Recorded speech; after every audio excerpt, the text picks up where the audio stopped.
प्रधानमंत्री नरेंद्र मोदी ने video conferencing के माध्यम से स्मार्ट इंडिया हैकाथॉन 2024 के ग्रैंड फिनाले में युवा नवोन्मेषकों से कहा कि उनके समाधान भारत के भविष्य के लिए महत्वपूर्ण। राष्ट्रपति द्रौपदी मुर्मू ने नई दिल्ली में 45 विजेताओं को राष्ट्रीय पंचायत पुरस्कार से सम्मानित किया। ओडिशा और त्रिपुरा को अधिकतम 7-7 पुरस्कार मिले। लोकसभा ने रेलवे बोर्ड की शक्ति बढ़ाने और निकाय की कार्यप्रणाली तथा स्वतंत्रता में सुधार के लिए रेलवे संशोधन विधेयक 2024 पारित किया।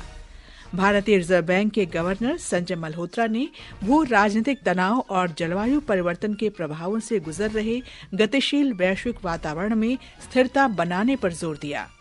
भारतीय महिला और पुरुष टीमें हांगकांग में विश्व स्क्वॉश चैंपियनशिप के क्वार्टर फाइनल में पहुंची और महिला क्रिकेट में ऑस्ट्रेलिया ने पर्थ में तीसरे और अंतिम एक दिवसीय मैच में भारत को 83 रन से हराकर श्रृंखला 3-0 से जीती। समाचार संध्या के साथ मैं कनकलता।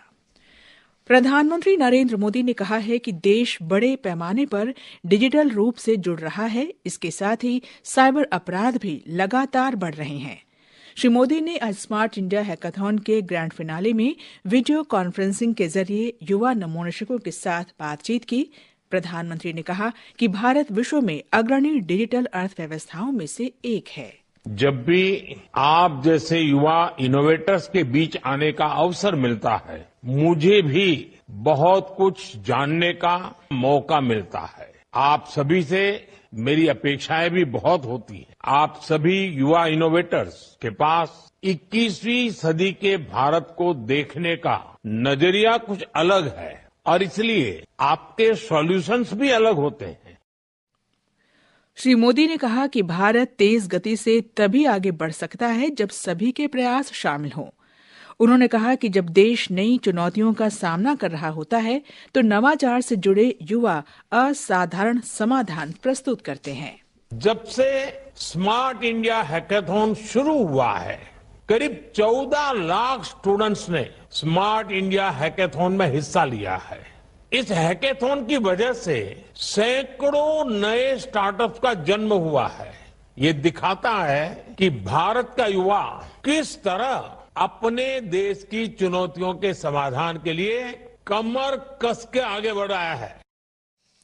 नवोन्मेषकों के योगदान की सराहना करते हुए प्रधानमंत्री ने कहा कि इन लोगों ने हमें कभी निराश नहीं किया, बल्कि हमेशा मनोबल बढ़ाया है। इससे पहले प्रधानमंत्री ने आज नई दिल्ली में तमिल कवि और स्वाधीनता सेनानी सुब्रमण्य भारती की संपूर्ण रचनाओं के संग्रह का विमोचन किया। उन्होंने कहा कि सुब्रमण्य भारती का समृद्ध भारत और प्रत्येक व्यक्ति के सशक्तिकरण का दृष्टिकोण आने वाली पीढ़ियों को प्रेरित करता रहेगा। श्री मोदी ने कहा कि महाकवि सुब्रमण्य भारती की रचनाओं के संग्रह का विमोचन करते हुए वे बहुत ही सम्मानित महसूस कर रहे हैं। प्रधानमंत्री ने कहा कि सुब्रमण्य भारती का पूरा जीवन मां भारती को समर्पित था। सुब्रमण्य भारती जी ऐसे महान मनीषी थे जो देश की आवश्यकताओं को देखते हुए काम करते थे। उनका विजन उतना व्यापक था। उन्होंने हर उस दिशा में काम किया जिसकी जरूरत उस कालखंड में देश को थी। भारतीयार केवल तमिलनाडु और तमिल भाषा की ही धरोहर नहीं है, वो एक ऐसे विचारक थे जिनकी हर सांस मां भारती की सेवा के लिए समर्पित थी।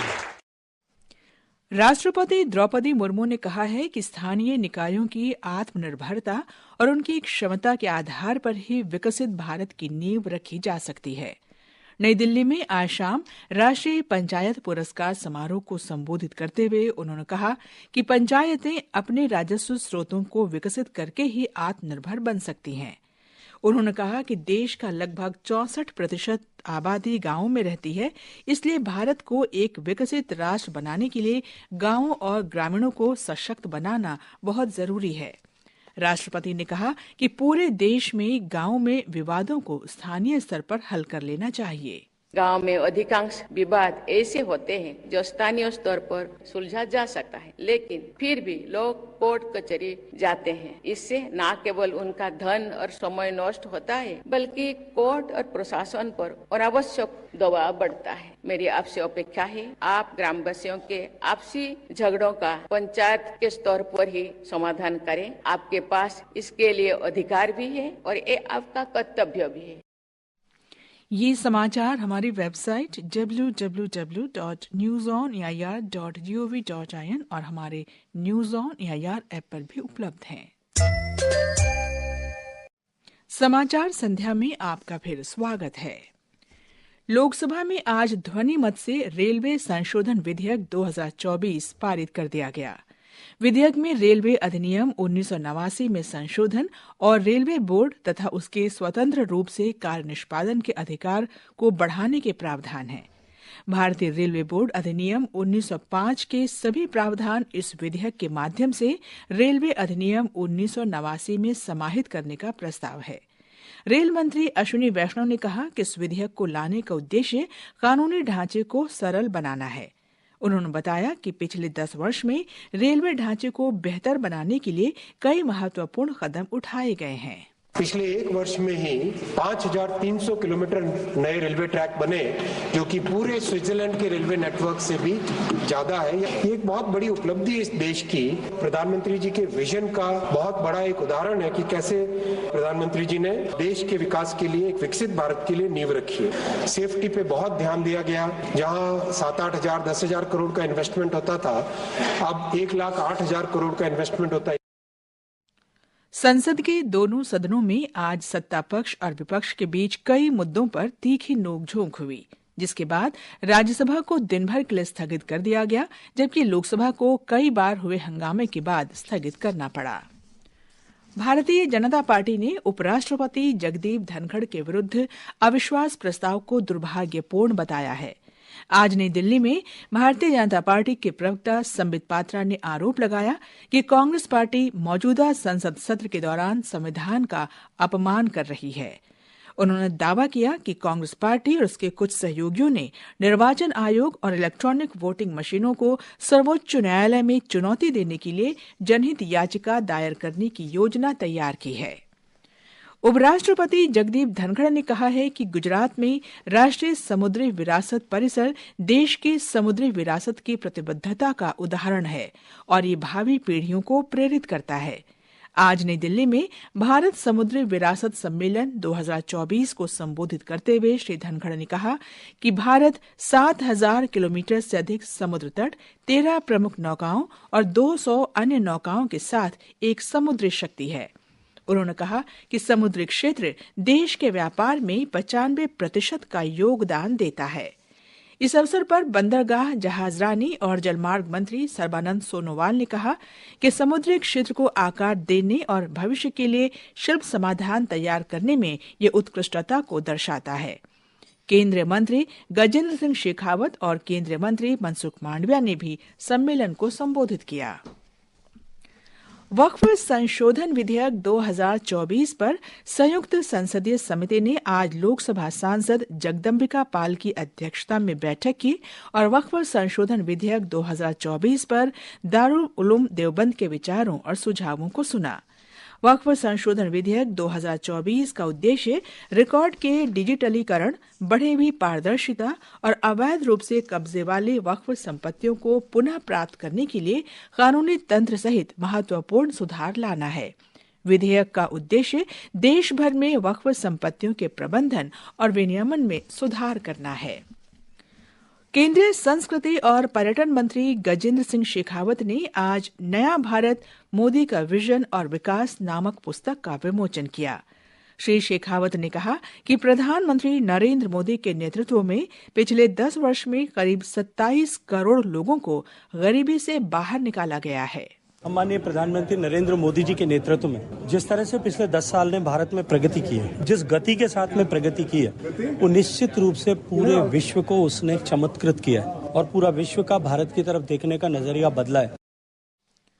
इस अवसर पर प्रसार भारती के अध्यक्ष नवनीत सहगल ने विभिन्न सरकारी योजनाओं पर प्रकाश डाला और कहा कि जनधन खाते देश के लोगों के लिए वित्तीय समावेशन की दिशा में एक कदम है।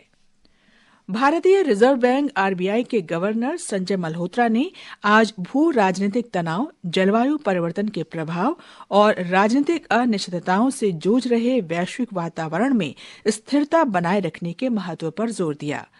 उन्होंने कहा कि आरबीआई नीतिगत मामलों में स्थिरता को प्राथमिकता देना जारी रखेगा। उन्होंने कहा कि बैंक मौजूदा वैश्विक आर्थिक और राजनीतिक परिदृश्य के जवाब में सतर्क रहेगा। इससे पहले दिन में संजय मल्होत्रा ने भारतीय रिजर्व बैंक के 26वें गवर्नर के रूप में कार्यभार संभाला। उन्होंने शक्तिकांत दास का स्थान लिया है। ये समाचार आकाशवाणी से प्रसारित किए जा रहे हैं। ताज़ा समाचार जानने के लिए आप हमारे social media handle @AIR News Hindi को फॉलो कर सकते हैं।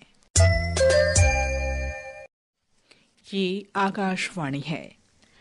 प्रधानमंत्री नरेंद्र मोदी ने आज प्रख्यात फिल्मकार राज कपूर के परिवार के साथ मुलाकात की। ये मुलाकात दिल्ली में राज कपूर की जयंती समारोह के आयोजन से पहले हुई।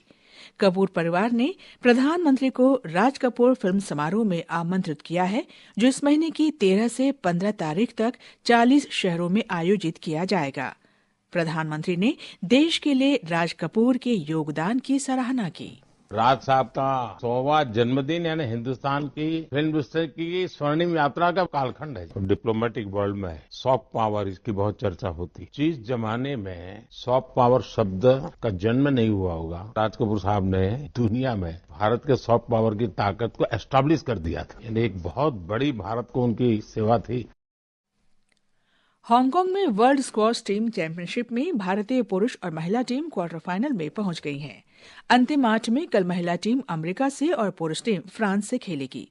पर्थ में तीसरे और अंतिम एक दिवसीय महिला क्रिकेट मैच में ऑस्ट्रेलिया ने भारत को 83 रन से हरा दिया है। ऑस्ट्रेलिया ने श्रृंखला 3-0 से अपने नाम की। सिंगापुर में विश्व शतरंज चैंपियनशिप में ग्रैंड मास्टर डी गुकेश और वर्तमान विश्व चैंपियन चीन के डिंग लिजेन के बीच 13वीं बाजी भी ड्रॉ रही।